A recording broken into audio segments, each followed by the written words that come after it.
প্রিয় শিক্ষার্থীরা, অনলাইন ক্লাসে তোমাদেরকে স্বাগত। তো আমি আবার তোমাদের মাঝে চলে এসেছি প্রথম শ্রেণীর গণিত ক্লাসটি নিয়ে। তো প্রিয় শিক্ষার্থীরা, আমরা গত ক্লাসে করেছিলাম হাতে রেখে যোগ অঙ্ক। তো তোমরা আশা করি সবাই বুঝেছো। আজকে আমি করব হাতে রেখে বিয়োগ অঙ্ক। তো আমার সাথে সাথে সবাই তোমরা করবে এবং আমরা প্রথমে একটি সাধারণ বিয়োগ অঙ্ক দিয়ে আমরা শুরু করব।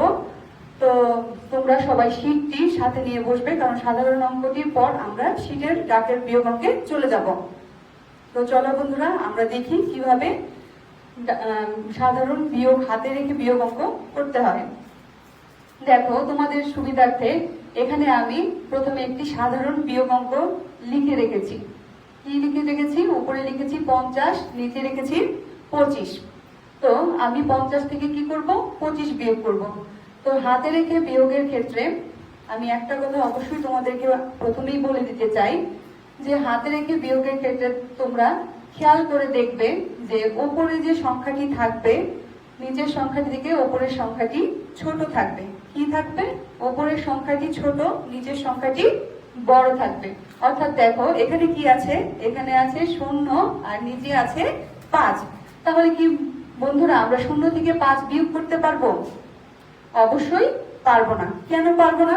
কারণ হচ্ছে, তোমাকে যদি আমি বলি যে তোমার কাছে 5টি পেন্সিল আছে, ঠিক আছে, ধরো তোমার কাছে 5টি পেন্সিল আছে, সেখান থেকে তুমি আমাকে 6টি পেন্সিল দাও, কিভাবে দিবে? 5টি পেন্সিল থেকে কি 6টি পেন্সিল কখনো দেওয়া যাবে? তোমার কাছে আছেই 5টি পেন্সিল, তাহলে তুমি তো আমাকে 6টি পেন্সিল দিতে পারবে না। সুতরাং এখানে দেখো, যেহেতু উপরে 0 আছে, নিচে আছে 5, তাহলে 0 থেকে আমি কখনোই কি করতে পারবো না? 5 বিয়োগ করতে পারবো না। তাহলে আমাকে কি করতে হবে? তাহলে আমাকে উপরের যে সংখ্যাটি আছে, তাকে বড় বানাতে হবে। কি করতে হবে? বড় বানাতে হবে। তাহলে আমাকে এখানে বড় বানানোর পদ্ধতি কি? বড় বানানোর পদ্ধতিটা হচ্ছে, 0 সাথে আমি মনে মনে একটা 1 ধরবো। তোমাদের কল্পনা করার জন্য আমি একটু এখানে লিখছি। দেখো, 0 সাথে আমি কি বলছি? একটা 1 লিখবো। অবশ্যই একটা আমি সামনে লিখবো। তাহলে কত হলো বন্ধুরা? হলো 10। কত হয়েছে? 10। তাহলে এখন দেখো, আমি যদি উপরে 10 ধরি আর নিচে কত? 5। নিচে যদি 5 ধরি, তাহলে আমি 10 থেকে 5 কি করতে পারবো? বিয়োগ করতে পারবো। তাহলে দেখো, আমি 10 থেকে কি করব?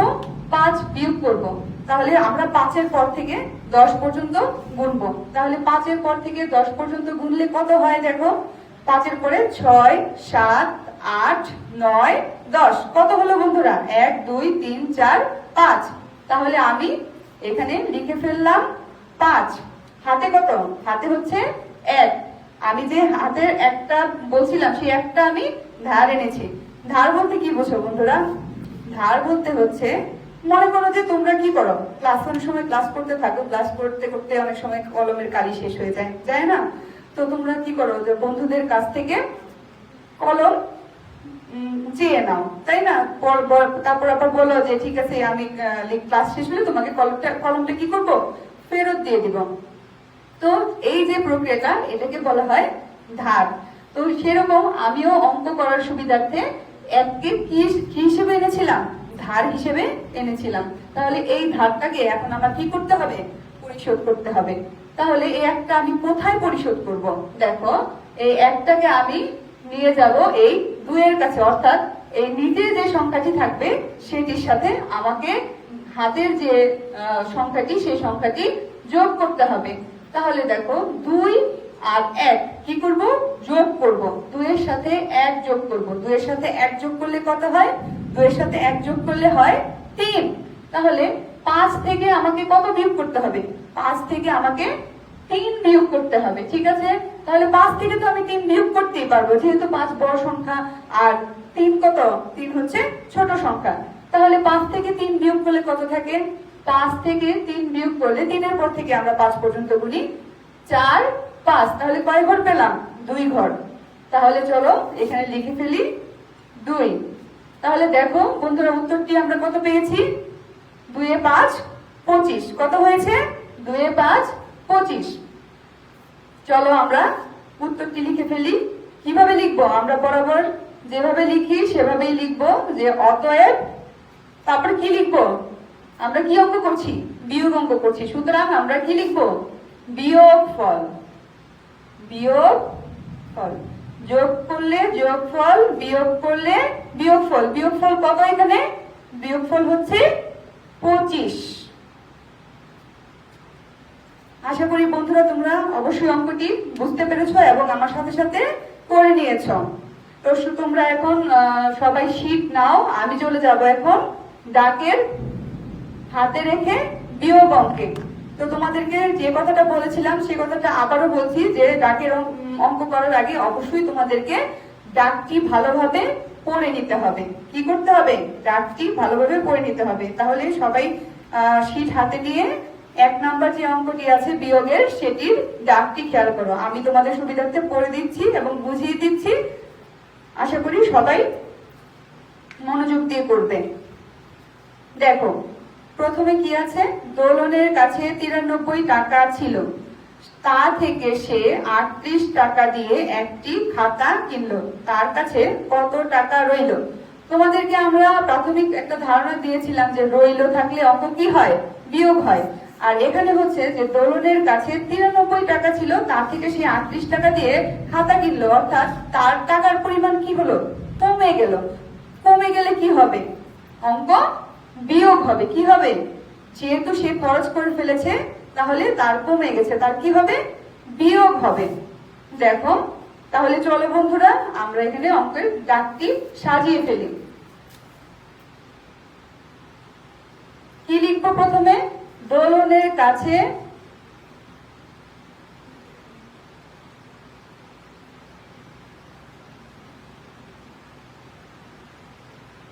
দোলনের কাছে 93 টাকা ছিল।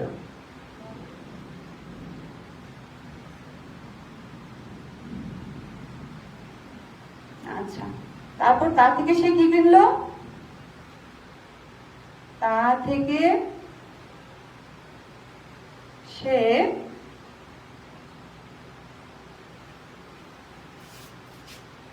38 টাকা দিয়ে, টাকার নিচে আমি ডট ডট দিয়ে দিলাম, খাতা কিনলো। টান দিয়ে দিচ্ছি নিচে, যেহেতু অঙ্ক কি করছি? বিয়োগ, সুতরাং আমরা কি দিব? বিয়োগ চিহ্ন দিব। নিচে কি লিখবো? তার কি চাওয়া হয়েছিল? যে তার কাছে আর কত টাকা রইল, তাহলে লিখবো তার কাছে, বিয়োগটা পরে করছি, টাকা রইল। চলো বন্ধুরা আমরা বিয়োগটি করে ফেলি। তো তোমরা এখানে প্রথম অঙ্কটির মতো অবশ্যই খেয়াল করতে পারতেছো যে এখানে উপরের সংখ্যাটি কি? উপরের সংখ্যাটি ছোট, নিচের সংখ্যাটি বড়। সুতরাং উপরে 3 আছে, নিচে আছে 8। আমি 3 থেকে 8 কি করতে পারবো না? বিয়োগ করতে পারবো না। সুতরাং আমরা 3কে কি করতে হবে? বড় বানাতে হবে। 3কে বড় বানাতে হলে আমরা কি করব? বলো কি করব? এই 3-এর সামনে আমরা মনে মনে একটা 1 ধরবো। তাহলে বন্ধুরা 3-এর সামনে মনে মনে যদি আমি 1 ধরি তাহলে কত হয়? 13, তাই না? 13 হয়। তাহলে এখন আমি 13 থেকে কি 8 বিয়োগ করতে পারবো? হ্যাঁ, অবশ্যই আমি 13 থেকে 8 বিয়োগ করতে পারবো। তাহলে বন্ধুরা চলো 13 থেকে 8 বিয়োগ করি। তাহলে 8-এর পর থেকে আমি কত গুনবো? 13 পর্যন্ত গুনবো। 8-এর পরে হচ্ছে 9, 10, 11, 12, 13। কত হলো? গুনো। 1, 2, 3, 4, 5। তাহলে আমি 5 লিখে দিচ্ছি। এই 5 লিখে দিব সরাসরি কি? আমি এই 3 আর 8-এর নিচে লিখবো। ঠিক আছে? এটা কিন্তু অবশ্যই ভালোভাবে লিখতে হবে। তুমি যদি এটা এখানে না লিখে এটা এখানে লিখো তাহলে কিন্তু তোমার অঙ্ক হবে না। তাহলে আমাকে অবশ্যই যে সংখ্যা থেকে যে সংখ্যা বিয়োগ করবো তার নিচেই লিখতে হবে। লিখে দিলাম আমি 5। তাহলে আমার হাতে কত ছিল? বড় কত ছিল? 1 ছিল না? তাহলে একটা আমি কোথায় নিয়ে আসবো? একটা নিয়ে আসবো 3-এর এখানে। তাহলে 3-এর সাথে কি করব? 3-এর সাথে সেই একটা যোগ করে দেব। 3-এর সাথে 1 যোগ করলে কত হয় বলো? 4। হ্যাঁ, তাহলে 9 থেকে আমি কি করব? 4 বিয়োগ করব। 9 থেকে 4 বিয়োগ করলে কত থাকে? 4-এর পরে কোনো 5, 6, 7, 8, 9। কত হলো? 1, 2, 3, 4, 5। তাহলে কত হচ্ছে? 5 হচ্ছে। তাহলে দেখো আমরা বিয়োগ করার পর উত্তরটা কত পেলাম? 5 এ 5 কত? 55। তাহলে তার কাছে কত টাকা রইলো? 55 টাকা। আবার চলো আমরা অতএবে চলে যাই। কি লিখবো? অতএব কত টাকা? 55 টাকা। আশা করি তোমরা সবাই বুঝতে পেরেছ এবং আমার সাথে চটপট করে অঙ্কটি তুলে নিয়েছ। আমি মুছে দিচ্ছি, দ্বিতীয় অঙ্কে চলে যাচ্ছি। চলো বন্ধুরা, দ্বিতীয় অঙ্কের ডাকটি করে নিই। দেখো, পিতা ও পুত্রের বয়স একত্রে 86 বছর, পুত্রের বয়স 18 বছর, পিতার বয়স কত? তাহলে তোমাদেরকে এখানে আমি প্রথমেই বলি যে পিতা অর্থ কি। পিতা অর্থ হচ্ছে বাবা, আর পুত্র অর্থ হচ্ছে কি? ছেলে। তো এখানে বলা হয়েছে যে পিতা ও পুত্রের বয়স একত্রে। একত্রে মানে কি? একসাথে, না? তাহলে একসাথে হচ্ছে দুজনের বয়স 86 বছর, পুত্রের বয়স 18 বছর। এখানে দেখো বন্ধুরা, দুজনের বয়স দেয়া আছে একসাথে, তার মধ্যে একজনের বয়স বলা হচ্ছে 18 বছর, আরেকজনের বয়সটা কি করতে বলা হয়েছে? বের করতে বলা হয়েছে। দেখো বন্ধুরা, নরমালি আমি এখানে যদি দুইটা আঙ্গুল নিয়েছি, দুইটা আঙ্গুল থেকে যদি আমি একটা আঙ্গুল বাদ দিই তাহলে কি অবশ্যই আরেকটা আঙ্গুল থাকবে, তাই না? তাহলে এখানে যদি পিতা পুত্র থাকে, পিতা পুত্র থেকে আমি যদি পুত্রকে বাদ দিয়ে দিই তাহলে কে রইলো? পিতা রইলো, তাই না? তাহলে আমাদেরকে অঙ্কটি কি করতে বলা হয়েছে? পিতার বয়সটি বের করতে বলা হয়েছে। দুইজনের বয়স থেকে আমি একজনের বয়সটা বাদ দিলেই আরেকজনের বয়স পেয়ে যাচ্ছি। তো চলো আমি অঙ্কটি সাজিয়ে করে দিই। লিখলাম প্রথমে পিতা ও পুত্রের বয়স একত্রে। একত্রে কত বছর? 86 বছর। তার থেকে পুত্রের বয়স কত? পুত্রের বয়স 18 বছর। কত? 18 বছর।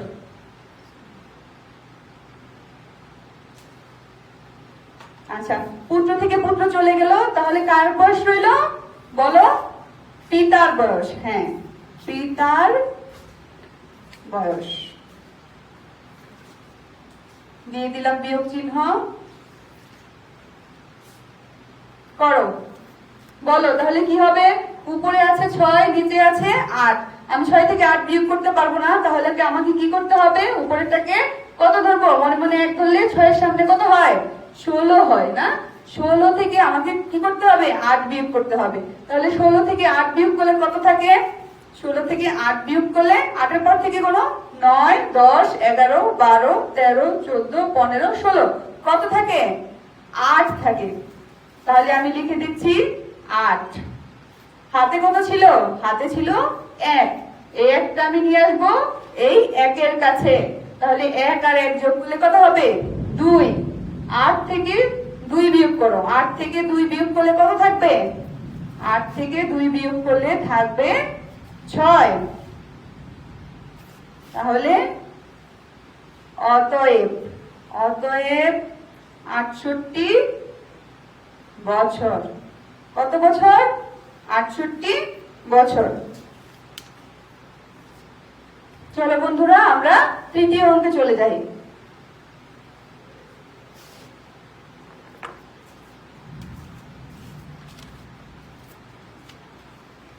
তৃতীয় অঙ্কের ডাকটি হচ্ছে 3 নম্বর অঙ্ক। দেখো, সোমার 62টি বেলুন ছিল, তা থেকে সে 34টি বেলুন রুমাকে দিল।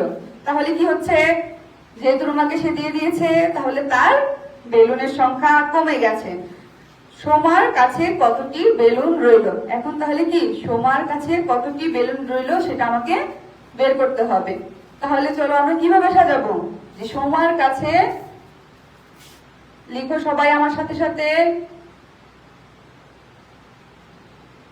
সোমার কাছে কতটি বেলুন? 62টি বেলুন ছিল। 62টি বেলুন ছিল। তা থেকে সে কি করেছে? তা থেকে সে 34টি বেলুন কাকে দিল? রুমাকে দিল।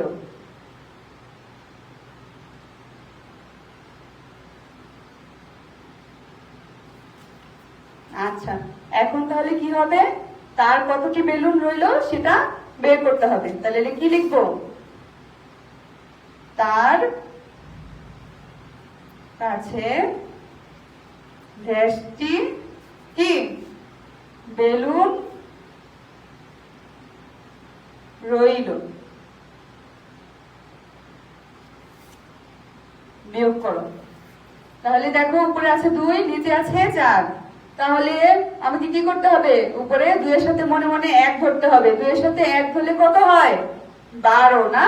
12 থেকে আমি 4 বিয়োগ করব। 12 থেকে 4 বিয়োগ করলে কত থাকে? 12 থেকে 4 বিয়োগ করলে থাকে 8। হাতে কত? হাতে 1, হাতের 1 চলে আসবে এখানে। 3 আর 1 এ 4। এখন আমি 6 থেকে কি করব? 4 বিয়োগ করব। 6 থেকে 4 বিয়োগ করলে কত হয়? 2। তাহলে কত হলো সংখ্যাটি? 28 না? তার কাছে কতটি বেলুন রইল? 28টি। তাহলে চলো অতএব লিখে ফেলি। অতএব না লিখলে কিন্তু পরীক্ষাতে অবশ্যই নাম্বার কাটা যাবে। সুতরাং তোমাদেরকে অঙ্ক করার শেষে অতএবটি লিখতে হবে। তো বন্ধুরা, চলে যাচ্ছি আজকে বাড়ির কাজে। আশা করি তোমরা সবাই অঙ্কটি খুব ভালোভাবে বুঝেছো। সবাই SW খাতায় উঠিয়ে নাও। 1 নাম্বার আমি দিয়ে দিচ্ছি সাধারণ যোগ। সাধারণ যোগ না, সাধারণ বিয়োগ। যেহেতু আমরা হাতে রেখে বিয়োগ অঙ্ক করছি, দিচ্ছি হাতে রেখে বিয়োগ।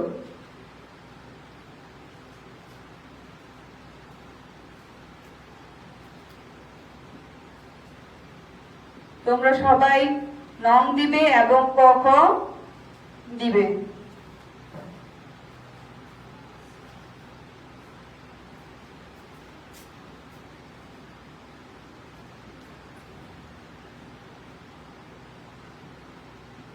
একটি উপরে নিচে, একটি পাশাপাশি।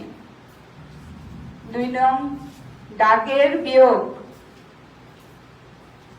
দাগের বিয়োগ 1 থেকে 3। কতবার করে করবে? 3 বার করে। 3 নং জোড় বিজোড় দেওয়া ছিল, গত ক্লাসে ছিল জোড় বিজোড়।